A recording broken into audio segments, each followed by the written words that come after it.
2차 대전 당시에 히틀러가 유태인 600만 명을 가스실에 보내서 죽였다, 이런 이야기를 여러분 많이 들어보셨을 겁니다. 이런 이야기를 듣는 분들이 자주 던지는 질문이 있습니다. 보통 제정신이 바뀐 사람이라면 한 명만 죽여도 평생 그 죄책감 때문에 고통하면서 살아갈 텐데 6명도 아니고 60명도 아니고 무려 600만 명을 죽인 사람은 정말 제정신으로 살아갔을까? 이런 질문을 던집니다. 그가 아무 양심의 가책이 없이 그렇게 살아갔다면 이건 정말 사람이 아니라 괴물이 아니겠습니까? 또 이런 질문들이 나옵니다.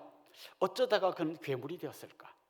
실제로 왜 그가 이런 괴물 같은 짓을 했는지를 많은 사람들이 연구했고 아마 이런 이유 때문일 것이라고 하는 그런 이유를 많이 이렇게 내놨습니다. 그 중에서 제가 좀 수긍이 가고 이거 좀 말된다 싶은 그런 의견이 있는데요. 히틀러의 부모의 양육 태도에 어떤 문제가 있었다라는 겁니다.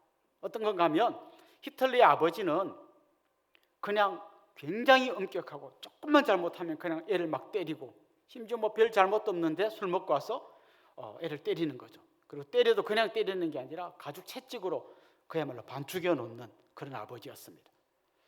한편 어머니는 그런 아버지의 너무 가혹한 처벌이 굉장히 좀 옆에서 보기도 안타까웠는지요, 계속 이 히틀러를 좀 감싸는 그런 어머니였습니다. 그래서 이 어머니는 심지어 잘못한 게 있어도 책망하지 않고 그냥 무조건 감싸주는 어머니였던 거죠. 그러니까 이 히틀러는 그 중간에 끼어가지고 어떨 때는 말도 안 되게 막 얻어터지고 어떨 때는 정말 징계를 받아야 되는데도 다 덮어주는 이 두 부모 사이에서 굉장히 혼란스러워하면서 컸을 거고, 그게 아마 그가 괴물이 되어가는데 굉장히 중요한 이유가 되었을 거다, 이렇게 말하는 분들이 있습니다. 저는 상당히 수긍하는 편입니다. 사실 부모님들이 자녀를 양육하려면 때로는 엄격하게 징계를 해야 할 때도 있고 때로는 무한한 사랑으로 품어주어야 할 때도 있습니다. 어떨 때는 좀 내 마음이 아파도 좀 야멸차게 냉정하게 징계해야 되고 어떨 때는 정말 내가 뜨거운 가슴으로 안아주어야 할 때가 있죠. 근데 어느 지점에서 내가 혼내야 되는지, 어디까지 혼내야 되는지, 지금 말로 혼내야 되는지, 회초리를 들어야 되는지, 아니면 언제쯤 품어줘야 되는지, 이거는 정말 부모님들도 많이 갈등을 일으키는 어떤 요소입니다. 그래서 좀 더 이쪽으로 밀었다가 이쪽으로 당겼다가 정말 어떤 용서와 때는 징계를 위해서 부모님들이 아마 밀당을 할 겁니다. 그런데 문제는 어떨 때는요, 엄마랑 아빠랑 이 밀당 지점이 달라요. 이쪽에서는 좀 더 엄격하게 징계를 해야 된다고 하고 또 반대쪽에서는 좀 더 품어줘야 한다고 할 때 여기서 어떤 갈등이 생깁니다.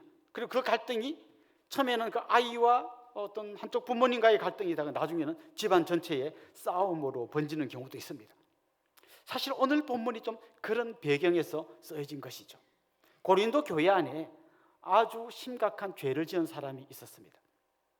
그런데 이 사람은 굉장히 교회 안에서 좀 영향력도 있고 또 그 죄는 나쁜 짓이지만 이 사람이 평소에 많은 사람들에게 좀 이렇게 좀 친근감 있게 대했던 것 같습니다. 그러니까 교회 안에 이제 두 가지 생각들이 있는 겁니다.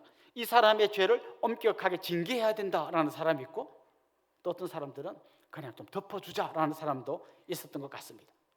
그래서 그 안에서 처음에는 이 사람만의 문제였지만 이게 교회 공동체 전체의 문제가 되고 그것 때문에 공동체가 심각한 내용을 겪게 된 것입니다.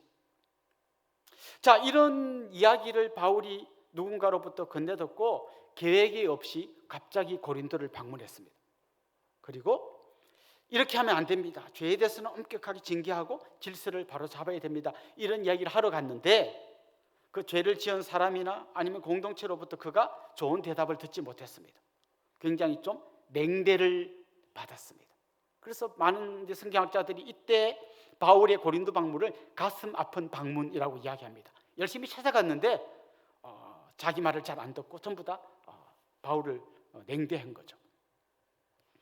그래서 바울이 원래는 내가 다음에 한 번 더 와서 이 문제를 같이 이야기합시다 하고 갔는데 가서 가만 생각해 보니까 지금 이런 분에게서 한 번 더 가도 특별히 좋아질 것 같지는 않고 오히려 더 갈등이 깊어질 것만 같았습니다. 그래서 바울은 방문하는 대신에 편지를 썼습니다. 이 편지를 흔히 오늘 본문에 있는 표현을 빌어서 눈물의 편지라고 이야기합니다.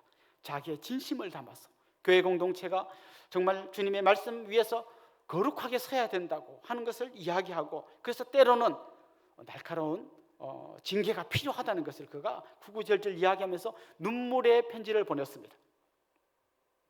이 편지를 받은 이후에 고린도 교회에 변화가 일어났습니다. 그 아주 나쁜 짓을 한 사람이 좀 회개하기도 했고, 그리고 그 사람을 공정하게 징계하기도 했고, 그래서 바울이 원하는 대로 아주 엄격한 징계도 하고 그 사람이 그 징계를 받고 회개하기도 하는 그런 역사가 일어났던 것 같습니다. 그래서 많은 사람이 생각합니다. 도대체 이 사람이 뭔 잘못을 했길래 이렇게 교회가 시끄러웠을까? 여러 가지 가능성들을 이야기합니다만은 비교적 좀 유력한 가능성 중에 하나는 뭔가 하면, 고린도전서 5장에 보면 어떤 사람이 있는데 자기 계모와 불륜의 관계를 맺었던 사람이 있었습니다. 아마 이 사람 아닐까 이렇게 추측합니다. 100% 그 사람인가는 확실하지 않지만 하여튼 그 정도 큰 죄를 지은 사람일 거라고는 생각합니다. 자, 바울의 눈물의 편지를 받고 고린도 교인들이 반응을 보이고 그를 징계하고 또 그 사람을 회개하는 이런 여러 가지 일말의 이야기를 그가 들은 다음에 오늘 본문에는 다른 각도에서 또 편지를 보냅니다. 이제는 그 사람을 용서해 주자라는 것이 오늘 본문의 이야기입니다. 왜냐하면 그를 징계하는 자체가 목적이 아니라 그 징계를 통해서 다시 그 사람이 회복되는 것이 진정한 목표이기 때문에 그가 이런 편지를 보내고 있는 것입니다. 아마 여러분들도 어떤 교회 공동체 안에서나 여러분의 어떤 모임 안에서, 특별히 여러분 가정 안에서 때로는 좀 징계를 해야 될 때도 있고 용서를 해야 될 때도 있을 겁니다. 그때 우리가 어떻게 해야 되는가를 오늘 본문을 통해서 한번 잘 들여다보면 좋겠습니다. 오늘 본문에서는 우리가 누구를 징계하거나 용서할 때 어떻게 해야 되는지를 이야기해 주는데요. 첫 번째는 이겁니다. 말보다는 태도가 중요하다라는 것입니다. 우리가 보통 어떻게 말하는 것보다 어떤 태도로 말하는가가 더 중요하다는 것이죠. 사실 지금 바울은 거기서 잘못한 어떤 한 사람에게도 말하고 있지만 또 고린도 교회 성도들 전체를 향해서 좀 따끔한 책망도 하고 위로도 해주고 이걸 동시에 하고 있습니다. 그때 그거 어떻게 하는가를 잘 보십시오. 1장 24절 말씀을 먼저 한번 봅시다. 이렇게 되어 있습니다. 우리가 너희 믿음을 주관하려는 것이 아니요 오직 너희 기쁨을 돕는 자가 되려 함이니 이는 너희가 믿음에 섰습니다. 자, 이런 거죠. 내가 너희 믿음을 주관하려는 게 아니라 나는 도와주려고 한다, 이렇게 이야기합니다. 자, 이게 무슨 말입니까? 주관한다는 말은 바울 사도가 한마디 하면 성도들이 알아서 로봇처럼 착착착 움직이는, 그렇게 되도록 그가 뭔가를 막 푸시하고 있는 게 아니라 스스로 판단하고 스스로 신앙 양심에 따라 행동하도록 그는 옆에서 도와주는 역할을 하고 싶다는 거예요. 그가 그렇게 한 이유가 뭔가 하면 오늘 본문 방금 읽은 그 말씀에 보면 이는 너희가 믿음에 섰음이라 이렇게 말합니다. 다시 말하면 그들이 이제 진짜 예수 그리스도를 진짜로 믿고 성령의 음성을 듣고 하나님 말씀에 순종하려는 걸 그가 이제 알고 있는 거예요. 그래서 이제 너희들에게 맡겨줘도 내가 조금만 도와주면 너희들이 바른 징계를 하고 바른 용서를 할 수 있겠다는 생각을 내가 하고 있다는 것이죠. 사실요, 지도자들에게는 어떤 이런 욕심이 있습니다. 내가 뭔가를 딱 통제해서 내 말 한마디에 모두가 움직이게 되는 걸 좀 원하는 때가 많아요. 복잡하게 생각하지 마시고 여러분이 집에서 자녀들을 대할 때 한번 생각해 보십시오. 딱 엄마가 아빠가 한마디 하면 아이가 좀 곧대 시키는 대로 말을 착착착 들어주면 좋겠는데 아이들이 말을 안 듣기도 하고요. 그 다음에는 파업은 아닌데 태업을 합니다. 이렇게 시키면 바로 안 하고 꾸물꾸물합니다. 말 안 듣는 건 아닌데 굉장히 부모 마음에 안 들게 행동하는 것이죠. 그럴 때 굉장히 불편합니다. 교회 지도자들도 마찬가지겠죠. 예를 들면 목사님이 한마디 하면 성도들이 착 하면 좋겠는데 잘 안 돌아간다고 느낄 때가 있습니다. 그런데 바울은 지금 뭐라고 이야기하는가 하면 자기 말 한마디에 온 성도가 로봇처럼 움직이는 걸 그는 원하지 않는 거예요. 오히려 차라리 자기는 좀 도와주는 입장이고 성도들은 그 도움을 받아서 자기 신앙의 양심에 따라 진짜 자기가 말씀 앞에서 기도하면서 스스로 행동하기를 그가 원하고 있다는 것이죠. 제가 어느 목사님 설교를 듣다가 그런 설교를 들었어요. 목사님이 꿀이 몸에 좋습니다 라고 이렇게 설교를 했더니요, 그 동네에 있는 대형 교회인데요. 그 동네에 있는 꿀 가게에 꿀이 없다. 다 소진돼 버렸대. 목사님 말 한마디에 온 성도 꿀을 다 사 먹은 거예요. 그럴 때 제 마음속에 우리 교회도 좀 이렇게 되면 좀 좋겠다 싶은 마음이 올라오려고 그래요. 그걸 제가 언제 느끼냐면 이런 거죠. 예를 들면 우리 성도들은 예를 들면 우리 같이 새벽 기도합시다면 막 꽉 다 모이고 이렇게 잘해요. 근데 이런 거 있습니다. 화성시 기독교 연합회에서 뭐 연합 예배가 있는데 우리 좀 같이 갑시다. 딱 가보면요, 딴 교회는 전세 버스 대절해가지고 전 교인이 다 왔어요. 우리 교회는 이렇게 딱 광고하고 가보면 한 10명 정도 와 있어요. 그럴 때 우리도 이럴 때 좀 탁 다 오면 좋겠는데 라는 마음이 뽀글뽀글 올라오려고 합니다. 근데 한편으로는 저는요, 그걸 감사하게 생각합니다. 왜냐하면 여러분이 생각해보고 여러분의 신앙 양심에 따라 반응할 수 있는 게 훨씬 더 중요합니다. 가끔씩 보면 뉴스에 뭐 이런 거 나오잖아요. 얼마 전에도 그런 뉴스가 나왔었는데 안산에 있는 어떤 교회에 그 어떤 목사가 젊은이들을 교회 안에 집단 합숙을 시키면서 성추행도 하고 또 그 아이들이 돈 벌어오게 시킨 다음에 그 돈을 자기가 다 갈취해서 엄청난 부를 축적했다. 뭐 교단에서는 그 사람 목사 아니라고 잘랐는데도 자기 혼자 목사라고 하고 계속 그 일을 하고 있단 말이죠. 우리 그런 기사를 볼 때 이런 생각이 듭니다. 그냥 나오지 뭐하러 거기 붙어가지고 계속 거기서 삥을 뜯기고 있냐. 되게 좀 안타까운 마음이 듭니다. 근데 왜 잘 못 나오고 거기 그렇게 사람들이 묶여 있을까요? 요즘 좀 많이 등장하는 용어인데 혹시 여러분 가스라이팅이란 말 들어보셨습니까? 뭐 이런 거예요. 원래 가스라이트라고 하는 연극과 영화가 있었습니다. 가스라이트가 뭔가 하면 그냥 요즘처럼 이렇게 전등 같은 건데 옛날에는 가스로 불을 켜는 거였죠. 그게 가스라이트입니다. 그게 영화의 제목인데 저도 뭐 전체를 보지 못하고 유튜브에서 약간 그 일부를 봤는데 이런 거죠. 어떤 남자가 굉장히 많은 유산을 상속받은 여자랑 정략적으로 결혼을 했습니다. 이 여자 걸 다 자기가 이제 빼돌리려고요. 그리고 이제 이 여자를 자기가 완전히 통제하기 위해서 이렇게 하는 거죠. 예를 들면 가스 등에 불을 희미하게 만듭니다. 가스를 줄여가지고. 그럼 이제 여자가 말하는 거죠. 왜 이렇게 어둡지? 그러면 남자가 이렇게 말해요. 뭐가 어두워? 똑같은 건데 요새 좀 뭐가 당신 감각기관이 이상해진 거 아니야? 뭐 이상해? 진짜 어둡잖아. 아니야, 어제랑 똑같은 거야. 왜 이래 당신? 이제 이런 식으로 계속 몰아가는 거예요. 뭐라고 말하면 당신 요새 예민해진 것 같아. 이상해. 뭐라고 말하면 당신 벌써 까먹었어? 뭐 있지도 않은 일인데요. 벌써 까먹었어? 당신 기억력에 심각한 문제가 있어. 계속 이렇게 말하니까 이 사람 여자가 이렇게 생각하는 거야. 내가 진짜 요새 좀 이상해졌나? 그때 좀 이제 남자가 말하는 거죠. 당신 아무래도 요즘 좀 불안해. 계속 까먹고 계속 이상한 소리나 하고 내가 도와줄게. 내 말 잘 들어야 돼. 당신 그렇게 하면 이상하게 막 이제 난리나. 그래서 이 여자가 자기 일을 못 믿으니까 이 사람의 말을 따라갑니다. 이걸 전문용어로 가스라이팅이라고 요새 부르는 거예요. 여러분 이걸 누가 제일 잘할까요? 이단들이 이걸 제일 잘합니다. 누가 이렇게 꼬드김을 받아서 딱 오면요, 그동안 자기가 믿고 있었던 진리라고 생각했던 게 아니라고 이야기해 줍니다. 처음에는 내가 믿는 게 맞아요 하는데 네가 잘못 알고 있는 엉터리라고 계속 이야기합니다. 계속 듣다 보면 자기가 내가 잘못 믿고 있나라는 생각이 듭니다. 그때쯤 막 가짜 이단 교리를 막 심어줍니다. 그러면 이제 그게 홀딱 넘어가는 거죠. 그래서 나중에 보면요, 이 이단이 막 잘못해가지고 징역 10년에서 교도소 갔는데도요, 교인들은 그냥 그 이단이 억울하게 지금 고통당하고 있다고 생각하고 계속 따라갑니다. 완전 가스라이팅 당한 거죠. 저는 여러분들이 진짜 예수 그리스도를 믿는 믿음 위에 굳게 서서 하나님의 말씀 앞에 여러분이 반응하고 기도하면서 하나님의 뜻을 깨달아가고 우리 교역자들은 여러분이 그걸 할 수 있도록 도와주는 역할을 하는 게 정상적인 신앙이라고 생각해요. 그래서 제가 만든 용어가 있는데 은혜의 자급자족입니다. 주일날 한 번 와서 말씀 들을 때 은혜 받고 중간에는 또 다 내 스스로는 할 줄 아는 게 아무것도 없는 그런 삶이 아니라 스스로 말씀을 읽고 묵상하고 기도하고 내 스스로가 하나님의 진리를 따라갈 수 있는 그런 사람이 되기를 바울은 지금 원한다고 이야기하고 있는 거예요.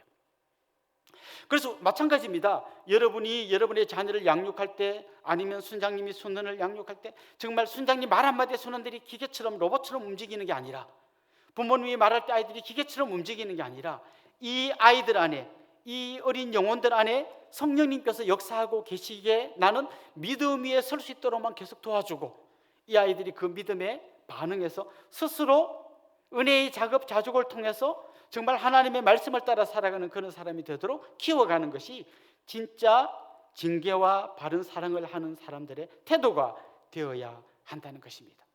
그래서 바울은 이 사람들을 막 조종해가지고 자기의 유익을 취하려는 게 아니라 오히려 자기는 도와주고 이들 스스로가 일어설 수 있도록 하고 싶다고 이야기하는 것입니다. 두 번째로, 이 징계와 사랑을 행할 때 우리가 기억해야 될 것은, 징계의 최종 목적은 그 사람을 회복시키는 것이라는 거예요. 그냥 그 사람이 잘못했으니까 벌을 내려갖고 정말 혼내주는 게 목적이 아니라 결국 그 사람을 다시 품어주고 회복시켜주는 것이 마지막 목표라는 것입니다. 사실 교회 공동체가 이 당시에, 고린도 이 교회 당시에 성도들이 잘못했을 때 내릴 수 있는 최고의 징계가 뭔가 하면 교회 공동체 밖으로 내보내는 거예요. 그럼 이 사람은 교회 공동체 밖에 나갔기 때문에 이제는 하나님의 백성의 그 공동체 모임에 나가지 못합니다. 특별히 매주일 진행되는 성찬식에 참여하지 못합니다. 그 놀라운 은혜의 잔치에 참여하지 못하는 고통을 교회 밖에서 겪는 겁니다. 그 고통 속에서 그가 다시 회개하고 주님께로 돌아오면 교회 공동체가 그를 다시 받아주는 것이 그 당시의 징계의 방법이었던 거죠.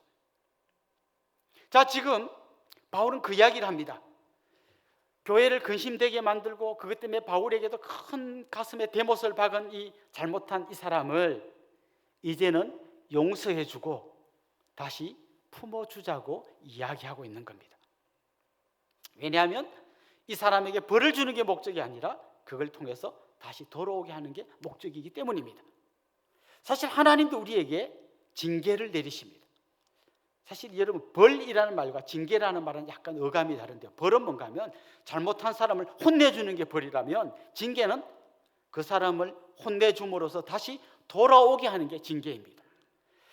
예수 그리스도 안에 들어온 사람에게 더 이상 벌이란 건 없습니다. 하나님께 벌 받았다는 건 없습니다. 그러나 하나님의 징계가 있습니다. 우리가 잘못된 길로 갈 때 하나님께서 깨닫게 하기 위해서 우리에게 징계를 내려주십니다. 히브리서 저자는 그런 징계가 없는 사람은 사생자요 하나님의 자녀가 아니라고까지 이야기합니다. 그렇죠, 하나님도 징계하십니다. 그런데 징계의 최종 목적은 뭐예요? 우리를 다시 회복시켜 주는 것입니다. 바울은 지금 그것을 위해서 그렇게 교회를 힘들게 했던 그 사람을 이제는 용서해주고 품어주자고 오늘 말씀을 통해 권면하고 있습니다. 그런데 여러분, 이건 말로 하면 쉬운데요, 진짜 하려면 굉장히 힘들어요.